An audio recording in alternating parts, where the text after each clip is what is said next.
એક સમય હતો જ્યારે અમદાવાદની પોળોમાં સવારનો પહેલો અવાજ ચકલીઓનો મધુર કલરવ હતો, પણ આજે એ ચી ચી સંભળાતી બંધ થઈ ગઈ છે.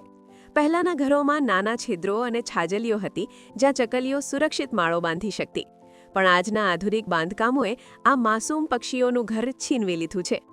આજે નવી પેઢી ચકલીઓને માત્ર વાર્તાઓમાં સાંભળે છે, પણ વાસ્તવમાં જોઈ શકતી નથી, જે ખરેખર ચિંતાનો વિષય છે.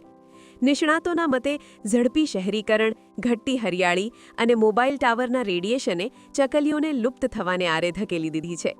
આ સ્થિતિને બદલવા માટે એનિમલ લાઈફ કેર સંસ્થાએ એક પ્રયાસ ચકલી બચાવવાનું અભિયાન શરૂ કર્યું છે, જેના ભાગરૂપે પરિમલ ગાર્ડન સહિતના વિસ્તારોમાં વિનામૂલ્યે કૃત્રિમ માળાઓ અને પાણીના કુંડાનું વિતરણ કરવામાં આવ્યું હતું.